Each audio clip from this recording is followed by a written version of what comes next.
7장의 메시지도 동일하게 이스라엘을 향한 심판의 메시지입니다.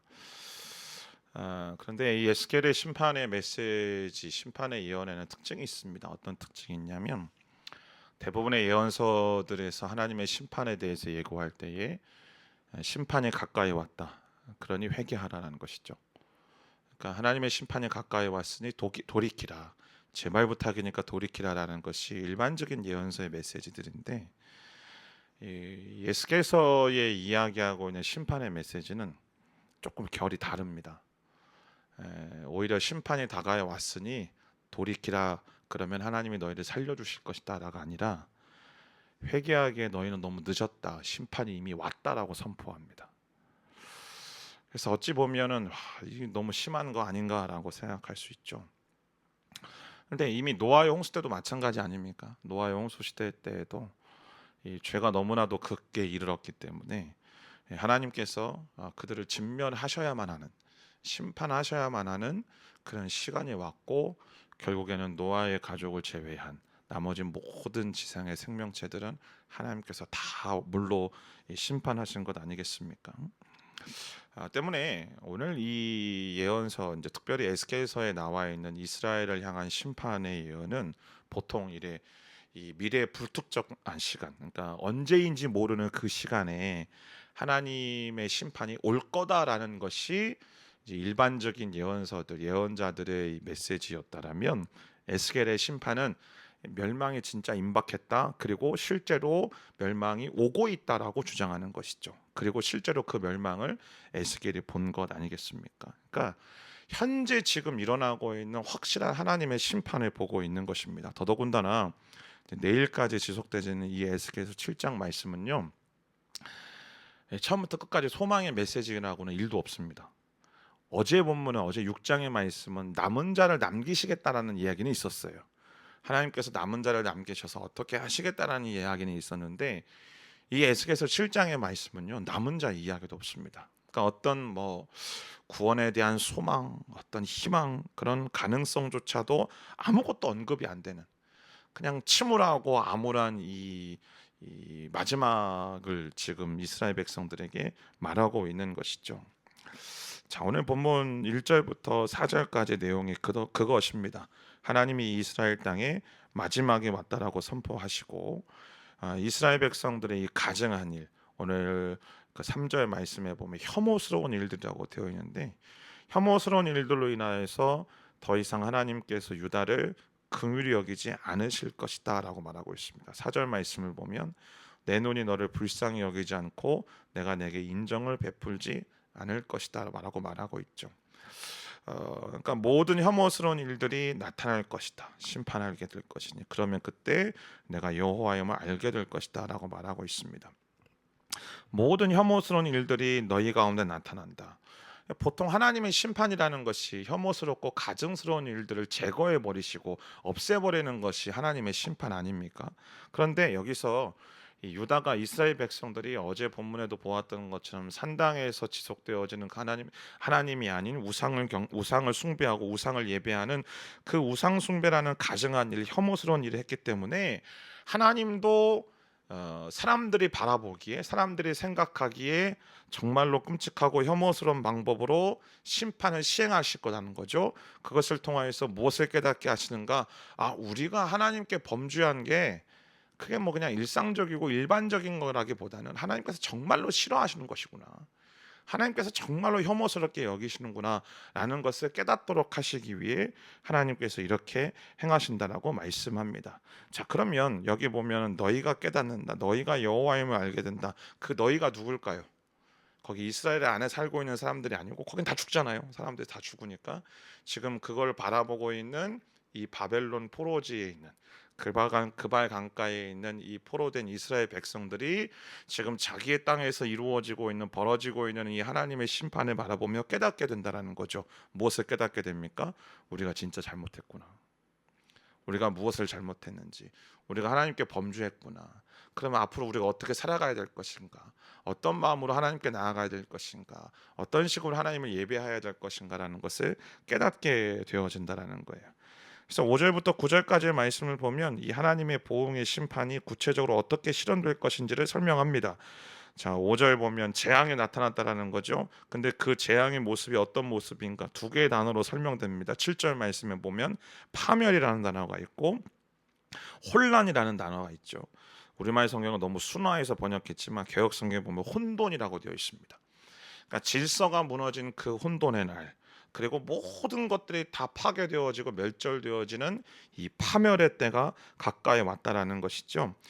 이 혼란과 혼돈의 소리가 무엇인지 예언서는 설명하고 있지 않습니까? 이사야 22장 5절 말씀에 보면 그 혼란과 혼돈의 소리가 바벨론 군대의 군사들의 진격 소리고 그들의 그 기병 부대의 말발굽 소리라고 이야기하고 있죠. 그러니까 이방의 민족들이 유대인들이 전혀 생각지도 않았던 이 이방인들 하나님 앞에서 자기네들은 택함 받은 백성이고 택함 받지 못한 백성에 의해서 철저하게 유린되어지고 질받게 되어진다라고 하나님 말씀하십니다.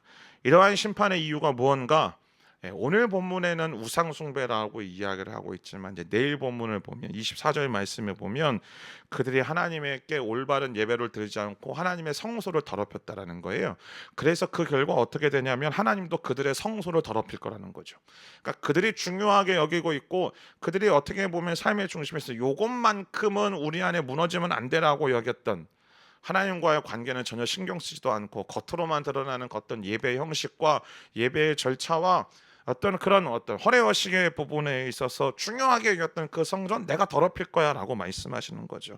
그러니까 때문에 그들에게 지금 임하는 심판은요 하나님의 어떤 감정적인 대응도 아니고 계속 말씀드리지만 그들의 잘못으로 인한 그들의 범죄로 인한 하나님의 인과응보의 심판임을 우리에게 이야기를 해주고 있는 것입니다. 자, 그런 이후에 10절부터 오늘 본문 마지막 13절까지 내일 본문까지 이어지는 내용이지만 이 백성들의 가증한 우상 숭배에 초점을 맞추었던 것이 전반부라면 그 우상 숭배 속에서도 이들이 하나님보다 더 중요하게 여겼던 그 가치가 무엇인지에 대해서 명확하게 지적하고 계시는데 그게 뭐냐면 돈이에요. 돈. 오늘 10절 말씀을 보면 몽둥이에 꽃이 피고 교만이 싹 텄다라고 되어 있죠. 그 교만이 어떤 교만이냐면 자 11절 말씀에 보면 그들의 재산도 사라질 것이고 그들에게 있어서 어떤 소중한 것도 남는 것이 없을 것인데 도대체 이게 무슨 내용인가를 가만히 살펴보면 12절 말씀에 보면 사는 사람도 기뻐하지 말고 파는 사람도 슬퍼하지 말라. 그래서 13절에 파는 사람이 살아있어도 판 것을 되찾을 수 없을 것이다 라고 말하고 있죠. 이게 무슨 이야기냐면 유대 멸망 직전에 이 토지 문제로 인한 갈등들이 있었다라는 거죠. 무슨 이야기냐면 당시 뒤에도 말씀드리겠지만 워낙 이 빈부격차가 극심했고 또 지도자들이 백성들을 착복하는 이 시기 속에서 백성들이 결코 팔아서는 안 되는 토지를 팔기 시작합니다. 하나님의 율법에 따르면 그 토지를 팔아도 그 토지를 저당을 잡혀도 희년이 되어지면 반드시 돌려주었어야 되는데 돌려주지를 않는 이제 상황들이 계속적으로 발생하는 거죠. 그러니까 어떻게 되어집니까? 사는 사람들은 헐값에 내 재산이 증식한다라는 것 때문에 막 기뻐하기 시작하는 것이고 파는 사람들은 헐값에 하나님께서 우리에게 허락하셨던 그 소유 하나님의 기업들을 내가 지금 잃어버려야 되고 내가 놓쳐야 된다는 사실에 대해서 근심하게 되어진 일들이 계속적으로 일어났다는 것이죠. 근데 그 결과 어떤 일들이 발생하는가? 말씀드렸던 것처럼 하나님께서 말씀하신 그 언약을 파기하기 시작한 겁니다. 땅은 결코 매매의 대상이 아니에요. 땅은 결코 소유의 대상이 아닌 것이죠. 땅은 하나님께서 분명히 약속하시고 명령하시고 또 주시겠다고 하신 하나님의 기업인데 그것을 나의 것으로 또 내게 속한 것으로 여겨서 타인을 억압하고 타인을 압제하는 도구로 사용되어지고 그 일들을 하기 위해서 내게 주어진 권리와 내게 주어진 힘과 내게 주어진 권력들을 가지고 그 일들을 행하는 일들을 하고 있었다는 사실입니다. 그래서 그들의 행동을 가리키는 한 단어 교만이라는 말이 곧 주제넘게 행동한다라는 거예요. 내게 주어진 권리, 내게 주어진 책무, 그 모든 것들은 다 잃어버리고 그것들을 뛰어넘는 그 힘과 권력을 가지고 사람들을 짓밟고 그들의 힘을 몽둥이로 사용하여서 가지고 있는 사람들 것을 빼앗는 일들이 비일비재하게 발생했다라는 것이죠. 그래서 하나님은 그들을 어떻게 하시는가? 너희가 너희들의 힘을 가지고 약한 이들을 멸시했던 것처럼 나도 나의 힘, 곧 몽둥이를 들어서 너희들을 징벌하겠다라고 말씀하시는 겁니다. 오늘 본문이 우리에게 주는 두 가지의 메시지가 있습니다. 첫 번째 메시지는 하나님의 심판은 반드시 임한다는 사실입니다. 하나님의 심판이 반드시 임한다는 사실은 우리에게 몇 가지를 이야기를 하고 있죠. 먼저는 우리는 때때로 하나님의 정의에 대해서 의심할 때 있지 않습니까? 한두 사람의 이기적인 마음으로 인하여서 나라가 어려워지고 민족이 어려워진 일들을 바라보면서, 그리고 우리 주변에서 악한 마음들을 품고 또 욕심을 가지고 탐욕을 가지고 다른 사람들을 압제하고 억압하는 그 일들을 바라보면서 왜 하나님은 저들을 그냥 가만히 내버려 두시는가? 하나님은 도대체 무엇을 하시는가? 라는 생각들을 하게 되어집니다. 더더군다나 그것이 나에게 일어나고 나에게 벌어진 일들이라면 더 이제 우리가 하나님의 일하심에 대해서, 하나님의 정의에 대해서 의심할 때가 있다라는 거죠. 그러나 여러분, 오늘 본문이 분명히 우리에게 얘기하는 것처럼 하나님의 심판은 곧 임합니다.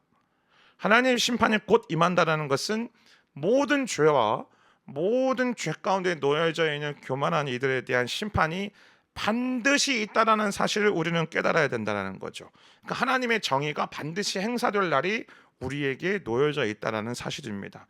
히브리서 9장 말씀을 보면 한 번 죽는 것은 사람에게 반드시 정해진 것이고 그 이후에는 뭐가 있다고요? 심판이 있다라고 분명히 우리에게 말하고 있지 않습니까?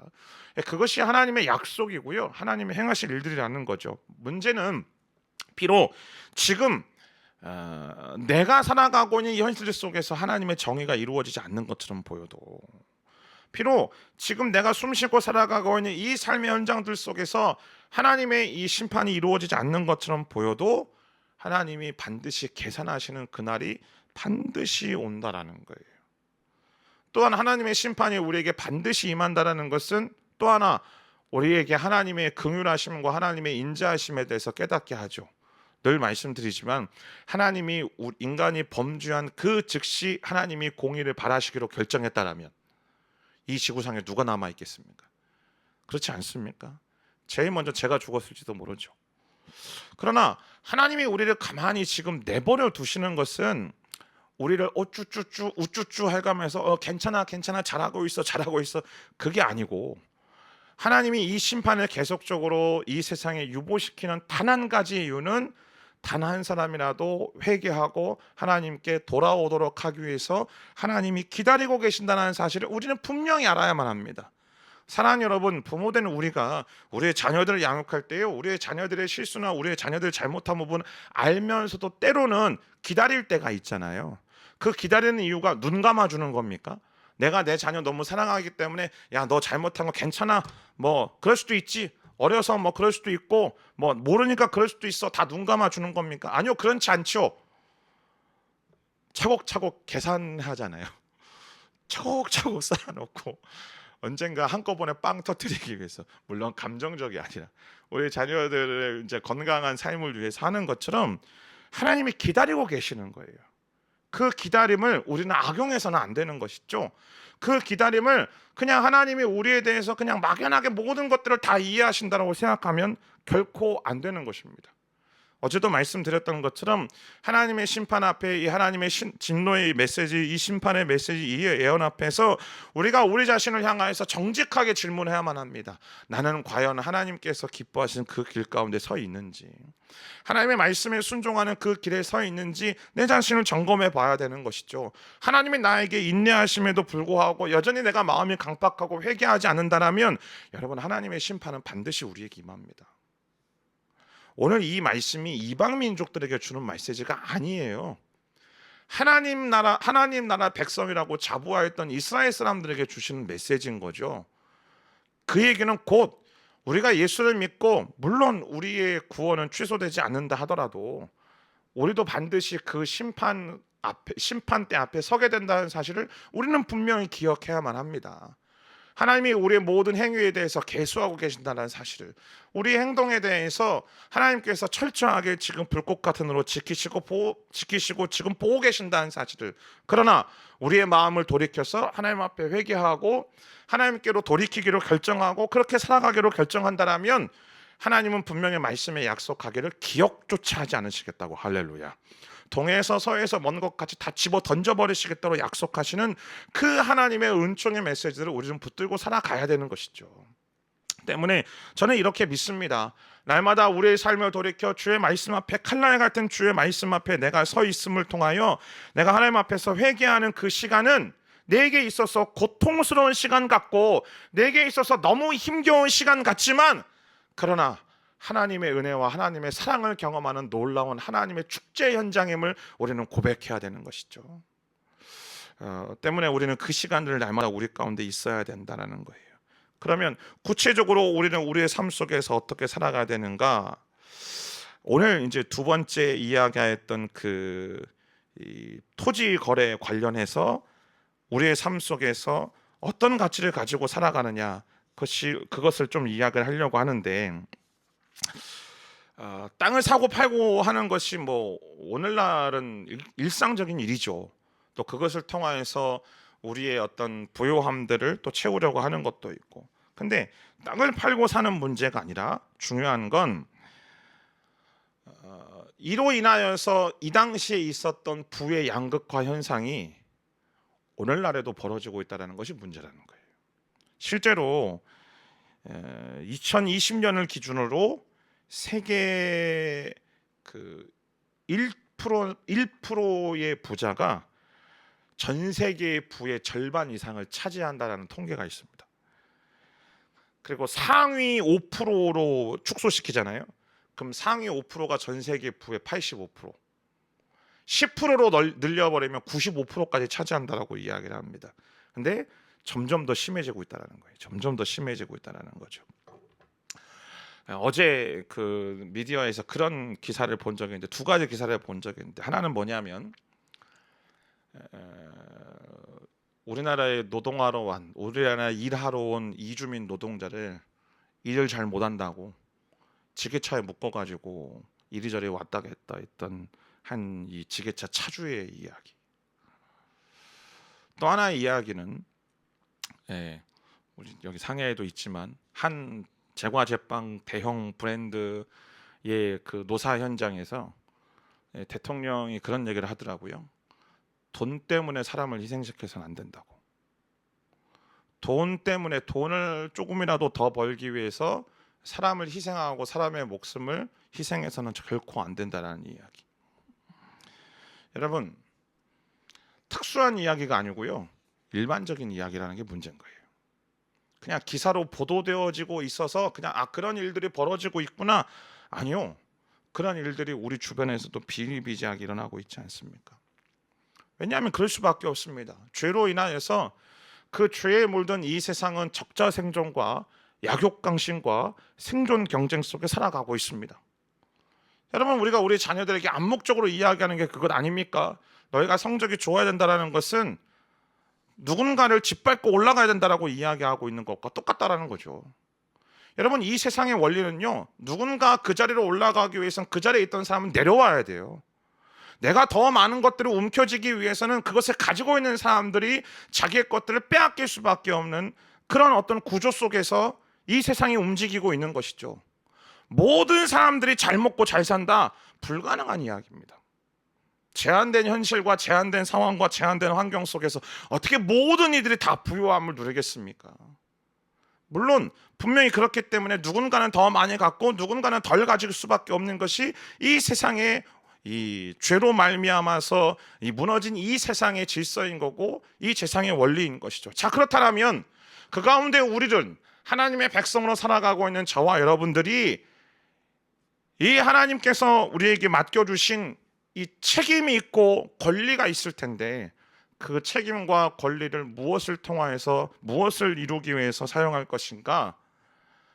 더 많이 가진 사람은 덜 가진 사람에게 나누어 줄 줄 알고, 덜 가진 사람은 더 가진 사람을 부러워하여서 그들을 멸시하고 그들을 끌어내리려고 안달복달하지 않고, 내게 주신 것에 만족하며 자족하며 또 내게 주어진 그 권리를 한 사람을 살리기 위해서 내게 주어진 책임을 사용하는 것, 그것이 이 땅을 살아가고 있는 그리스도인의 삶의 모습이라고 저는 믿습니다. 영적인 부분도 마찬가지입니다.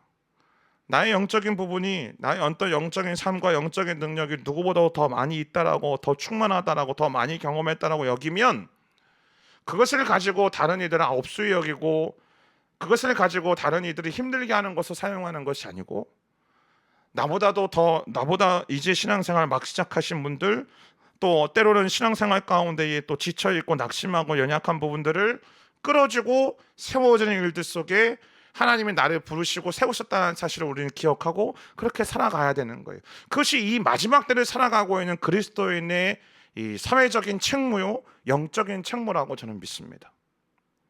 사랑하는 성도 여러분,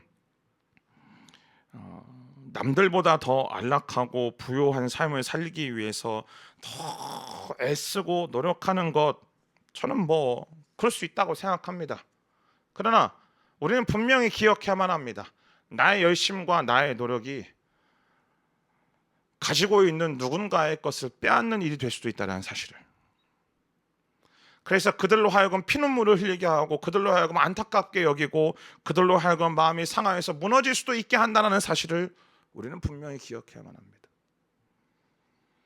결코 나의 어떤 욕심과 나의 어떤 욕망과 또 나의 어떤 그 바람으로 인하여서 누군가의 영혼을 힘들게 하고 무너지게 만들고 있다면 하나님은 그 책임을 결코 우리에게 가볍다라고 가볍다라고 말씀하시지 않을 겁니다. 오늘날 교회가 손가락질 당하고 핍박받는 이유는 무엇일까? 마지막 때이기도 하지만 가장 중요한 건 교회가 우리만 배부르고 우리만 잘 살고 우리만 건강하고 우리만 행복해지기를 꿈꾸고 있기 때문 아닌가? 그래서 오늘날 교회를 향해서 기득권이라고 이야기하고 교회를 향해서 폐쇄적이라고 말하는 가장 큰 이유는 우리의 신앙과 우리의 믿음의 폐쇄성이라면 할렐루야죠. 근데 그게 아니다라는 사실을 우리 너무 잘 알지 않아요. 이제 우리는 깨우쳐 하나님 앞에 돌이켜야만 합니다. 분명히 하나님의 심판은 가까이 왔고 반드시 임합니다. 그리고 하나님의 이 심판의 대상은요, 모든 이들에게 공평하게 공정하게 우리의 행한 모든 일들대로 하나님께서 분명히 갚으실 겁니다. 이때에 이 마지막 때를 살아가고 있는 교회된 우리가 하나님 앞에서 내 것을 더 늘리기 위해서, 나의 어떤 삶의 바운더리를 더 늘리기 위해서 애를 쓰며 살아갈 것인지, 아니면 소외받고 고통당하여서 자기의 삶의 영역과 바운더리도 잃어버리고 있는 수많은 이 시대 속에서 이 세상 속에 살아가고 있는 이들을 향하여 그들을 세우고 그들의 바운더리를 지키기 위해서 우리가 살아가야 될지, 이제는 우리가 선택하고 결정해야 할 때인 줄 믿습니다. 기도하겠습니다.